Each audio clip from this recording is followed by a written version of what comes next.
bienvenue dans Cap à Cap. Je suis absolument ravie de vous retrouver cet après-midi.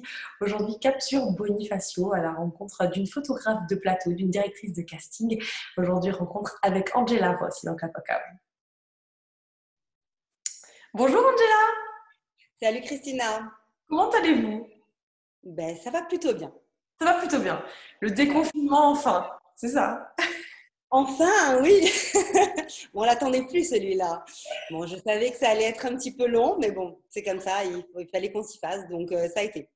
Ça a été plutôt Comment bien. vous avez... Alors, vous êtes rentrée en Corse, parce que vous vivez à Paris, enfin, vous vivez un petit peu dans les avions, en fait, pour être plus clair. Vous étiez en Guadeloupe juste avant le confinement. On va en parler. Comment vous avez vécu un petit peu ce confinement? Alors, comment je l'ai vécu? En toute honnêteté, ben, comme tout le monde, en fait, on s'y attendait tellement pas que, que j'ai dû l'improviser, hein, comme tout le monde. J'ai pas voulu le faire à Paris parce que je me suis dit que ça allait être très compliqué. Donc, j'étais un petit peu paniquée à l'idée de rentrer en Corse. Ben, surtout pour tout ce qui était sécurité, sanitaire et tout ça. Je me suis un petit peu inquiétée à ce niveau-là, j'avais beaucoup d'appréhension. Et puis finalement, j'ai pu rentrer, hein, heureusement. J'ai pris un des derniers avions, donc c'était cool. Mais ensuite, je l'ai très bien vécu parce que j'étais chez moi, parce que je me suis sentie en sécurité, parce que le soleil, parce que la mer pas loin, parce que les embruns marins, voilà, un peu tout ça, la verdure. Et du coup, on se sent mieux quand on est chez soi, forcément. Complètement. Angela, vous étiez justement avec Miss France, puisque les photos qu'on voit des Miss, c'est vous. Voilà, on voit enfin un visage de la personne qui est derrière l'objectif. Et on se dit, mais pourquoi elle se présente pas Miss France finalement? Parce qu'elle est trop vieille. Non, non, pas du tout. Parce que je préfère sublimer les gens, en fait. C'est mon rôle de... Depuis que je suis gosse, en fait, j'adore ça. Donc voilà, je préfère mettre en avant les autres. Justement, comment ça vous est venu ce goût pour la photographie? Vous avez toujours voulu faire ça? Très jeune, en fait. Très, très jeune. Ben, parce que pour moi, la photo, ça évoque le souvenir. Et le souvenir, ben, c'est toute une vie. Ça fait partie d'une vie, vraiment. Et je trouve que par rapport à une photo, d'après une photo, en fait, on se rappelle des bons ou des mauvais moments, mais la plupart du temps, c'est des bons moments. Donc, en fait, ça m'est venu comme ça. Voilà. Mais de toute jeune. De Et tout- ensuite, je l'ai fait évoluer de façon différente. Mais voilà, c'était ça. Donc, vous êtes partie de Bonifacio et puis vous en avez fait des choses, on va en parler. Vous avez un parcours absolument magnifique. Justement, je voudrais qu'on revienne un petit peu sur les Miss. Vous étiez en Guadeloupe juste avant le confinement, quelques semaines avant. Qu'est-ce que vous avez fait en Guadeloupe? Alors, en Guadeloupe, en fait, je me suis occupée, ben pareil, en fait, hein, ça s'est passé un petit peu, mais ma vie est comme ça, en fait, et très mouvementée tout le temps. J'ai été appelée un petit peu à la dernière minute. Bon, j'ai l'habitude parce que j'ai mes missions qui sont souvent, qui sont faites à la dernière minute. Donc, du coup, j'ai été appelée par Sylvie Tellier, donc avec qui je travaille depuis quelques années maintenant, donc parce que je travaille avec le comité Miss France officiellement depuis 3 4 ans. Avant ça, j'étais sur une agence de presse en fait, qui s'appelle Sipa Presse, une des plus grosses de Paris. Et en fait, je suis passée directement par Sylvie depuis Miss France. Donc, c'est super cool parce qu'on travaille entre nanas, donc c'est assez sympa. Et en fait, elle m'a appelée un petit peu au dernier moment pour faire le retour de Miss Guadeloupe, enfin Miss France du moins, qui est Miss Guadeloupe évidemment, hein, Clémence Bottineau. Et en fait, je me suis occupée de l'intégralité du reportage en termes de photos. Et puis, une fois sur place, on a eu des journées très, très mouvementées parce qu'on a beaucoup de choses à encadrer. C'est un planning qui est très chargé en très peu de temps. Et du coup, il faut vraiment suivre à la trace la Miss France et ensuite la mettre en avant, évidemment, le plus possible. Et du coup, voilà, je l'ai suivi en termes de photos, je l'ai suivi partout et ça a servi Les pour toute la photos qu'on a fait communication. de Miss France, c'était vous. Voilà, c'est ça. Et ensuite, shooting organisé au bord de l'eau, un peu partout, quoi, dans des endroits assez féeriques. Comme je vous dis, Christina, dans un court timing, mais absolument dingue. Et c'est un peu ça qui fait kiffer parce que c'est la vie à 100 à l'heure. Et quand on part comme ça en mission, c'est du reportage, certes, mais on découvre énormément de choses, énormément de gens. C'est passionnant. Donc, photographe Miss France, c'est de la photo plateau, j'ai envie de dire. Vous ne faites pas que ça. Exactement, non, non. Je suis officielle Miss France depuis quelques années, mais je fais de la photo de plateau. J'ai démarré sur la photo de plateau, évidemment, qui est mon coup de cœur, en vérité, puisque j'ai attaqué sur les tournages assez jeune. J'ai commencé sur Mafiosa il y a maintenant 10 ans, ça passe, le temps passe très très vite. Un peu sur un coup de bol en fait, parce que je m'y attendais pas du tout, parce que je suis tombée sur des gens qui m'ont fait confiance assez rapidement. Et puis qui m'ont fait signer mon premier contrat sur Mafiosa. Et ensuite, j'ai enchaîné. Donc, c'était une prod très connue sur Paris qui faisait énormément de choses à côté. Donc, Mafiosa, ça a été un très long tournage. Bon, à savoir que moi, j'ai fait les 3 dernières saisons. Ensuite, je me suis aussi lancée en même temps dans le casting, donc pour Mafiosa et les Francis, parce qu'on tournait en amont les 2 tournages. Donc. Et du coup, voilà, ça a été un cumul de choses. Et puis qu'est-ce que j'ai fait d'autre? Oui, ben après, j'ai signé pour Arte aussi. Non, mais parce que j'oublie, en vérité, j'ai tendance à oublier. J'ai signé pour Arte, avec qui j'ai beaucoup travaillé aussi, parce qu'en producteur exécutif, c'était Serge Moati qui s'occupait de Mafiosa. Et donc, j'ai beaucoup travaillé avec lui, même en politique. Et j'ai suivi pas mal de choses avec lui. Et il m'a fait grandir dans ce métier de façon très diversifiée, en fait. Donc, j'ai touché à la photo de plateau et puis un peu en politique en termes de reportage, et puis en communication. Et puis maintenant, la photo de plateau, c'est vrai que c'est vraiment ce qu'il faut savoir, c'est que les gens ne savent pas vraiment ce que ça représente, la photo de plateau, mais c'est vraiment la Bible et le souvenir d'un tournage, en fait. Et moi, quand j'ai habiller, je suppose, tout ce qui va habiller ensuite la communication qui va être faite autour. Exactement. Donc, c'est super Exactement. important. Voilà, c'est quand même assez important, même pour les distributeurs et pour la presse, en fait. C'est comme ça, parce qu'on travaille avec les distributeurs, enfin, je travaille directement avec les distributeurs, avec les producteurs, évidemment, mais ensuite avec la presse et les comédiens et les agents et tout ça. Voilà. Ensuite, à votre retour de Guadeloupe, vous étiez en tournage et le tournage a été stoppé par le Covid. Exactement. Exactement. Donc, à mon retour de Guadeloupe, tout s'est enchaîné assez rapidement. Je travaille avec une prod qui est My Prod Family, qui est la production de Kev Adams. Donc, du coup, on a enchaîné en fait sur le tournage de Kev Adams, avec qui on a travaillé sur 3 semaines. Hein. Et puis, tout s'est arrêté subitement. Et on était persuadés, en fait, j'ai quitté le tournage le vendredi soir. Et on était persuadés. Pardon? Lundi. Voilà, c'est ça. Et on s'est tous dit à lundi.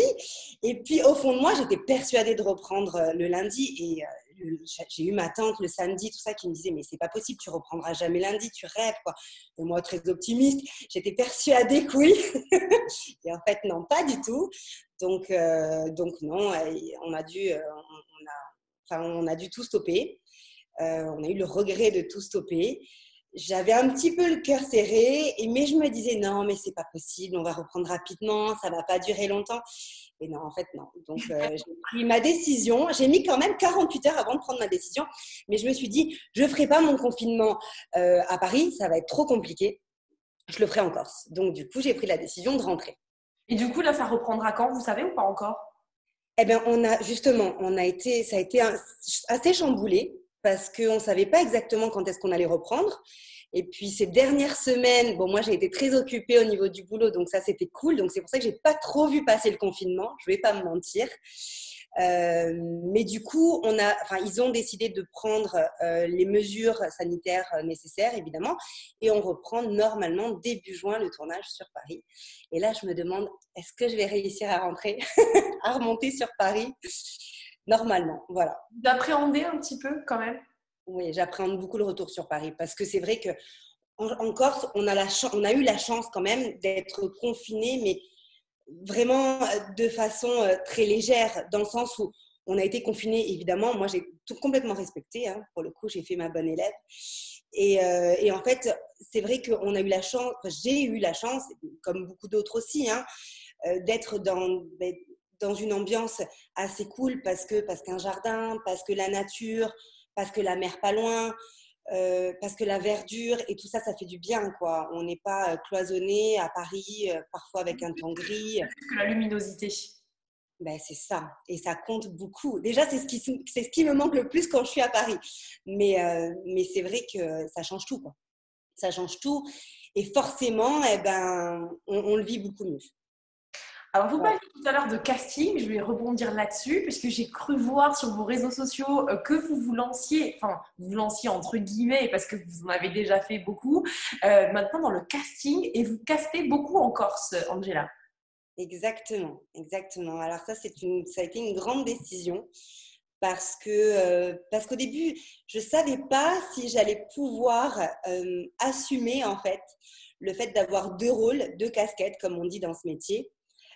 Qui est donc le rôle de photographe de plateau et en même temps celui de casting. Parce que sur un tournage, c'est quand même assez compliqué de pouvoir gérer les deux. Et puis au final, j'ai relevé le défi parce que j'aime bien ça. Et du coup, ouais, là, j'ai attaqué, en fait, j'attaque le casting officiel en tant que directrice de casting sur le prochain long métrage d'Eric Pratichel. Et je suis ravie. Bravo. Voilà. Et on est en préparation, donc c'est pour ça que j'ai été vachement occupée. Et ces derniers temps, hein, évidemment, parce que ça a commencé un peu après le confinement quand même. Mais voilà, je suis ravie de commencer sur ce casting. Et donc, c'est pour ça que j'ai lancé ces annonces sur mon Facebook. Voilà, donc je Vous cherche recherchez beaucoup des de choses monde. là? Est-ce qu'on peut. Vous recherchez déjà des choses, certains profils? Oui, bien sûr, bien sûr. Mais là, disons que, étant donné qu'on est sur les prémices de ce film, j'ai vraiment élargi mon champ de vision parce qu'en même temps, là, je suis vraiment sur ce film-là et je suis également sur un court-métrage qui va se faire avec des enfants. Donc, j'ai vraiment élargi mon annonce parce que j'aimerais avoir plusieurs choses, avoir vraiment des variétés complètement différentes, des profils différents, même découvrir des gens. Voilà, chose qu'on va faire assez rapidement, qu'on est déjà en train de faire en vérité. Et puis c'est pour ça que j'ai élargi mes recherches sur ça.